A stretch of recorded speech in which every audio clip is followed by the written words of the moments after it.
할렐루야. 대단히 감사합니다. 우리 옆에 있는 분들과 인사하시겠습니다. 할렐루야. 반갑습니다. 왼쪽 오른쪽 앞뒤를 보시기 바랍니다. 할렐루야.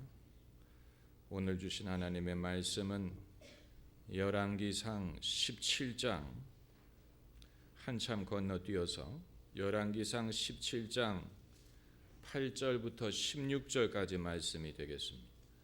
구약성경 544면 열왕기상 17장 8절부터 16절까지 제가 한 절 여러분이 다음 절 교독하는 방법으로 읽겠습니다. 여호와의 말씀이 엘리야에게 임하여 가라사대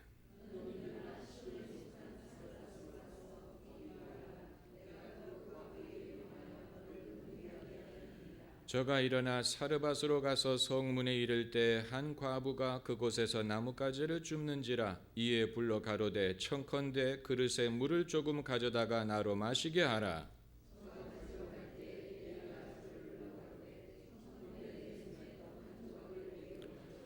저가 가로되 당신의 하나님 여호와의 사심을 가리켜 맹세하노니 나는 떡이 없고 다만 통에 가루 한 움큼과 병에 기름 조금뿐이라.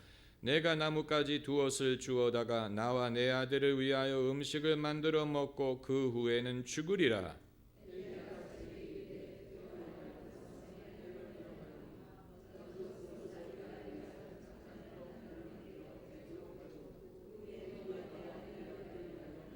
이스라엘 하나님 여호와의 말씀이 나 여호와가 비를 지면에 내리는 날까지 그 통의 가루는 다하지 아니하고 그 병의 기름은 없어지지 아니하리라 하셨느니라.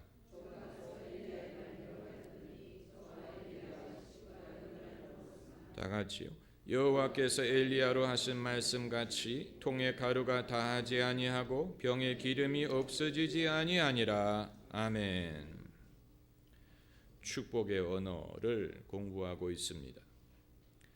축복이 덕담의 차원을 넘어서 실제로 하나님의 축복을 중개하는, 하나님의 축복을 브로커하는, 전달할 수 있는 사람이 있다고 할 때에 여기에 상당한 위험이 존재한다는 사실을 우리가 생각할 필요가 있습니다. 그 이유는 거짓, 사기, 과장, 무책임, 공수표 남발의 위험이 존재하기 때문에 그렇습니다. 축복을 하는 사람은 별 생각 없이 자기 머리에 떠오르는 말을 할 수가 있을 수 있습니다. 그리고 그 말을 하고는 잊어버림. 그러나 듣는 사람에게는 이것은 굉장히 중요한 것이고, 만약에 축복을 한다는 사람이 무책임한 말을, 과장을 하고 공수표를 남발했을 경우에 이것이 축복을 받는 사람에게는 엄청난 시험이 되고 상처가 될 수가 있기 때문에 그런 것입니다. 그것뿐만이 아니고 축복을 명목으로 해서 축복하는 사람이 대가를 요구할 수가 있는 것입니다. 그리고 받는 사람은 대가를 줄 수밖에 없는, 왜냐하면 복을 준다고 하기 때문에 내가 너에게 축복을 할 테니까 너는 그 대가로 이것을 나에게 달라, 이렇게 할 때 혹이라도 내가 저 사람의 말을 듣지 않으면 하나님의 은혜를 받을 기회를 놓칠까, 이런 생각으로 부르는 게 값이 될 수가 있는 것입니다. 오늘 본문은 이 말씀을 우리가 많이 들어봐서 그렇지만 엘리야가 사르밧 과부에게 요구하는 것은 무리한 것입니다. 무리한 요구를 하는 것입니다. 지금 통에 가루가 조금밖에 없고 기름이 조금밖에 없어서 나와 내 아들이 만들어 먹고 그 다음에 죽으리라, 절박한 가난에 처한 이 과부에게 엘리야가 축복을 명목으로 먼저 그것으로 떡을 만들어 내게 가지고 와라, 이런 요구를 하는 것은 만약에 엘리야의 말이 정말로 하나님이 보장해주는 말씀이 아닌 자신의 선지자로서의 위상이나 자신의 어떤 축복한다는 명목으로 가난한 사람을 등치는, 사기를 치는 무책임한 이런 것이 될 때 이 사르밧 과부에게는 그야말로 인생이 무너지는 것뿐만이 아니고 자신의 신앙마저도 무너질 수 있는 아주 위험한 상황이 지금 연출되고 있습니다. 물론 이것은 하나님이 개입하셔서 이루어지는 일이고 하나님이 보장을 하시는 상황이기 때문에, 그렇기 때문에 모든 것이 해피엔딩으로 끝나게 되지만, 만일 그게 아니었다면 사르밧 과부와 그 아들의 입장은 크게 난처하게 되었을 것이고 이것은 사기 행각이 되었을 것입니다. 사기도 이와 같은 큰 사기가 없습니다. 사기꾼이 다른 게 사기꾼이 아닙니다. 브로커가 주선한 일이 성사가 되면 다행이지만 브로커가 주선한 일이 실패하면 그 사람은 사기꾼이 되는 것입니다. 달리 사기꾼이 있는 게 아닙니다. 그러므로 축복을 하는 입장에 있는 사람이 먼저 자기의 역할이 얼마나 중요하고 정말로 개인의 생각이라든가 편견이라든가 사심이라든가 욕심이라든가 영웅심이라든가 야망이라든가 이런 것이 개입하지 않고 정말로 하나님의 신실한 종이 되어야 된다는 이 책임감을 깨닫는 것이 중요하지만, 그러나 인간은 늘 부주의하고 무책임한 존재이기 때문에 그럴 보장이 없고 축복을 받는 사람이 주의를 해야 됩니다. 오늘 본문에서 위대한 사람은 그러므로 사르밧 과부입니다. 왜냐하면 엄청난 위험을 감수했기 때문에. 그런데 본문의 엘리야는 정말로 하나님의 신실한 종으로 하나님의 복을 이 여성과 그 아들에게 전달하는 데 성공을 했지만 이 구절은 사기꾼들에 의해서 여러 번 오용됐습니다. 성도들의 헌금을 칼취하기 위하여, 성도들의 어떤 이 물질을 탐내는 거짓 사기꾼들, 거짓 선지자들에 의해서 이 성경 구절이 얼마나 자주 이용됐는지 몰라요. 미국의 TV 설교자 등에도 늘 이 구절을 인용하는 사람이 있습니다. 밥 틸턴이라고. 이 구절이 그 사람의 18번이, 밥 틸턴은 유일하게 TV상에서 방언을 하는 사람인데 이 사르밧 과부 이야기를 늘 인용하면서 자기에게 헌금하라고 종용합니다. TV에서 자기에게 헌금 보내라고. 그러면 하나님이 복을 주실 거라고 이 구절을 인용하면서 늘 헌금을 종용하는 TV 설교가가 있었는데, 이 수준이 되면 TV를 통해서 사기 행각을 벌이는 것입니다. 한국 같았으면 사법 처리됐을 것입니다. 한국 같으면 TV에서 돈을 요구하는 것은 금지됐지요. 라디오상으로도 돈을 요구하는 것은 금지돼야 되는데, 그런데 미국의 순진한 성도들은 그 TV 방송을 보고 우편으로 헌금을 보냅니다. 어떤 경우에는 현금을 봉투에 넣어가지고 우편으로 보내는 사람들도 있고, 그리고 현금이 없는 사람들을 위해서 이런 기독교 TV 방송이 신용카드로 결제할 수 있도록 합니다. 신용카드. 무슨 TV 쇼핑이 따로 없어요. 홈쇼핑이 따로 없어요. 기독교 TV가 벌써 옛날부터 현금 없는 사람들을 위해서 신용카드로 헌금하는 그 방식을 개발했습니다. 그리고 그 대가로 쓸데없는 물건들을 보내줍니다. 뭐 요단 강물을 담은 목걸이, 그게 정말 요단 강물인지 어떻게 합니까?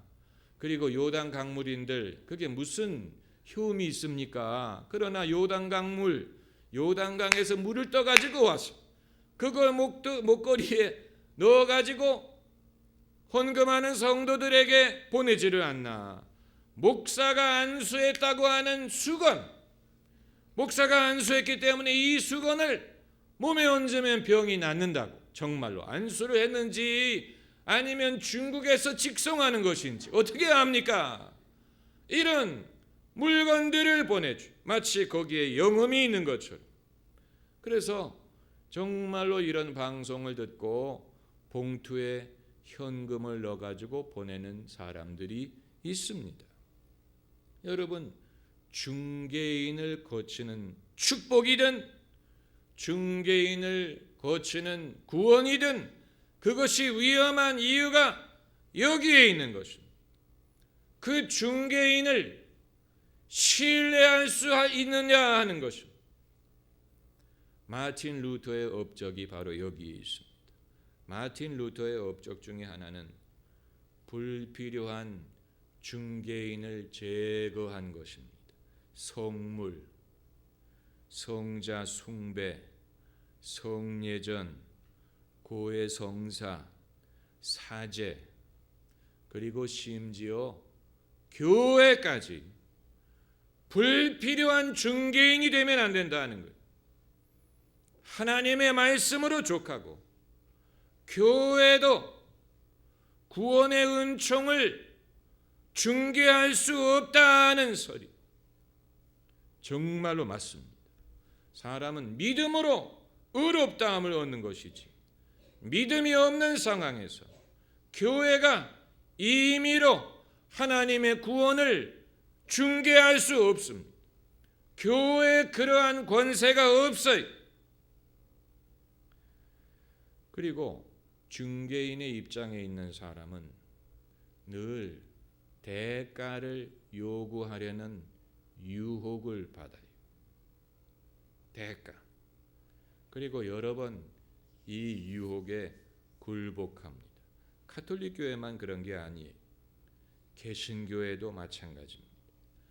영역이 많은 사람일수록, 영역이 많음을 자랑할수록 더 많은 대가를 요구합니다.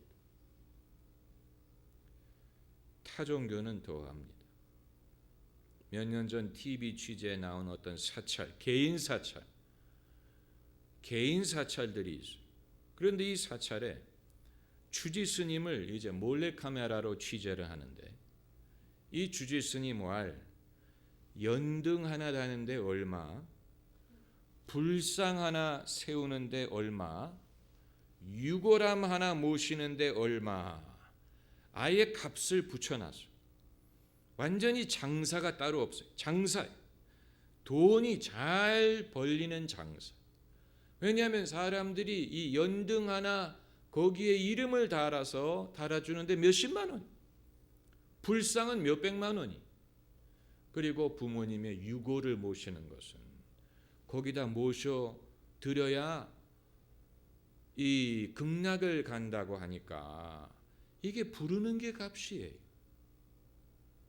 그런데 그 사찰이 매물로 나왔어요.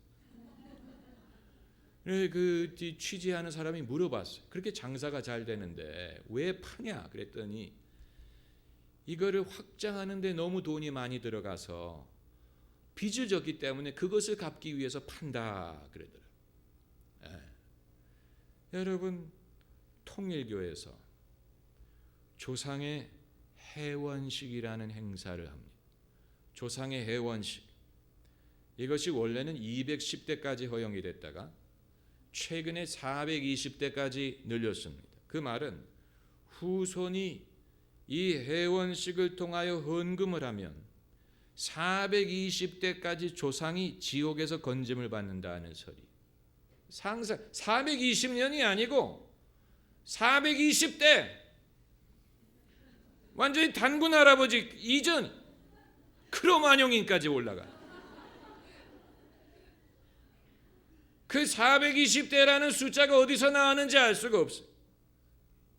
천주교에서 팔던 면죄문은 여기에 비하면 양반이에요. 천주교도 그렇게 하지 않았어요. 420, 상상이 됩니까? 420대까지 지옥에 있는 조상들이 건짐을 받는다. 그러니까 성도들이 헌금을 하는데 누가 그런 말에 속을까? 속는 사람들이 있어요. 막대한 수입. 통일교 측에서는 이건 강요하는 게 아니고 자발적인 헌금이다. 당연하지요. 자기 발로 하는 거니까. 초상 구원 얻게 해준다는데 이건 칼을 들지 않았을 뿐이지. 사람의 영혼의 문제를 종교가 관장할 수 있는 권세를 가졌다고 주장을 할 때 누가 그것을 부인하겠습니까? 이 설교를 준비하면서 저는 이런 생각까지 했습니다. 그러면 아예 중개인들을 다 폐지하는 게 좋지 않을까? 성직자도 폐지하고 교회도 폐지하고 제도화된 교회가 폐지되고 모든 성도들이 직접적으로 개별적인 신앙생활을 하면 되지 않을까? 그러면 중개인의 폐해를 우리가 방지할 수 있지 않을까? 일리가 없지 않은 말이에요. 하지만 예수님이 교회를 세우신다는 사실을 우리가 부인할 수 없습니다. 또 예수님이 세례식, 성찬식을 제정하셨다는 사실을 우리가 부인할 수 없고 또 예수님이 직분자들을 세우셨다는 사실을 우리가 인정해야 되고 예수께서 사도와 선지자와 복음 전하는 자와 목사와 교사들을 세우시고 만인 제사장론을 주장한다고 목회자가 필요 없는 것이 아닙니다. 에티오피아 사람이 말한 것처럼 가르치는 사람이 없으니 어찌 깨달을 수 있으리요? 교회는 늘 가르치는 사람이 있어야 되고 예수께서 직분을 세우신 목적은 교회의 덕을 세우기 위함이요 그리스도의 몸을 세우기 위함입니다. 자식이 부모 없이 스스로 자랄 수 없는 것처럼 성도들도 영적인 도움이 필요하고 돕는 사람이 필요합니다. 이게 완전한 제도는 아니. 왜냐하면 사람이기 때문에 하나님이 사람을 쓰시기 때문에 사람이 완전하지 않은 한은 완전한 제도가 없습니다. 그러나 대안이 없어요. 대안이 없어요. 많은 사람들이 결혼이라는 제도에 대하여 결혼을 해야 되느냐, 결혼은 미친 짓이다, 이런 주장을 하지만 대안이 없는 것처럼 결혼을 대신할 수 있는 게 없어요. 왜냐하면 가정이라는 것은 결혼을 통해서 성립이 되는 것이기 때문에 우리가 가정을 부인할 수 있는 것이 아니라면 결혼을 부인할 수 없지. 비록 완벽한 결혼이 없고 완벽한 남편, 완벽한 아내가 없지만 그럼에도 결혼을 부인할 수 없는 것처럼 성직자, 목회자, 또 선지자 이런 사람들이 다 허물이 있음에도 불구하고 비행기에 조종사가 없으면 무인 비행기를 타는 게 낫겠습니까? 사람이 조종사가 실수를 할 수도 있고 심장마비를 일으킬 수도 있고 그럼에도 그렇기 때문에 부기장이 있는 게 아닙니까? 조종사가 없는 무인 비행기를 타는 것보다는 그래도 기장이 있는 비행기를 타는 게 나은 것과도 마찬가지입니다.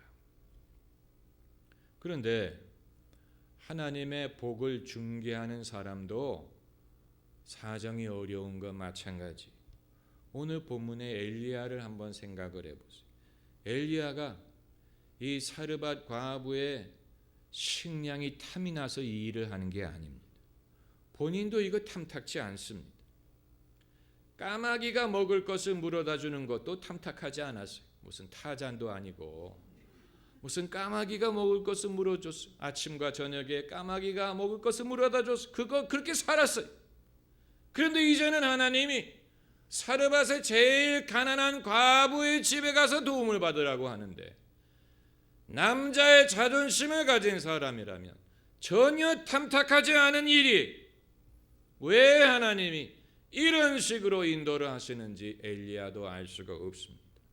하지만 하나님의 종이기 때문에 순종하는 것뿐입니다. 한 가지는 분명합니다. 엘리야가 이 과부를 이용할 의도가 전혀 없다는 사실. 엘리야가 이 과부를 이용하여 부귀를 얻으려고 하는 것도 아니고, 자기의 능력을 증명하려고 하는 것도 아니고, 자기를 증명하려고 하는 사람은 엘리야처럼 살지 않습니다. 엘리야는 이 세례 요한의 전신, 세례 요한이 약대 털로 만든 옷을 입고 광야에서 산 것처럼 엘리야도 그랬어요. 약대 털로 만든 옷을 입고 허리띠를 띄우고 까마귀가 물어다주는 떡을 먹고 사는 사람은 세상의 영광과는 거리가 있는 사람이에요. 그런 사람이기 때문에 이런 일을 하나님이 맡기실 수 있었는지도 모릅니다. 여러분, 축복의 언어를 공부하면서 아마 여러분은 성경에서 배울 수 있는 축복의 언어는 다 나왔다라고 생각하실지 모르겠는데, 이전에 우리가 생각하지 못했던 새로운 이슈가 등장하는 것입니다. 그 중에 하나가 이 개인 한 사람을 축복하는 게 아니고 한 민족을 축복하는 차원에서는 하나님께서 당신의 약속을 whoever, 누구에게든지 공개하셔서 이제는 어떤 특정인을 통하지 않고도 누구든지 하나님의 말씀을 듣고 순종하면 하나님이 약속하신 복을 직접적으로 받을 수 있게 하신 것, 이것도 하나의 새로운 깨달음인데, 이제 거기서 한 걸음 더 나아가서 하나님의 축복을 중개하는 사람이 없을 수 없으나 그 사람으로 말미암은 위험, 남용, 오용, 이런 위험의 존재를 우리가 알게 되고, 오늘날 개혁을 요구하는 한국의 개신교가 개혁이 필요한 부분이 바로 이 부분인 것입니다. 왜냐하면 한국 교회가 많은 유능한 주의 종을 생산하기는 했는데, 그 과정에서 하나님의 은혜든 축복을 중개하는 사람들이 대가를 요구하고 성도들은 그 대가를 지불하고, 그런 과정에서 많은 이 교회 덕이 되지 않고, 여러분도 잘 아시다시피 많은 문제가 발생을 하지 않았습니까? 그러니까 하나님은 당신의 교회에 복을 주시기 위하여 내리신 권세를 사람들이 인간적인 목적을 위해서 이용을 하는 일이 발생했다는 것입니다. 왜냐하면 그런 유혹이 항상 존재하기 때문에. 그런데 그렇지 않고 자신의 양심과 믿음을 지킬 수 있는 사람이 이때에 진정한 하나님의 사람의 모습이 되는 것입니다. 할렐루야. 기도하십시다.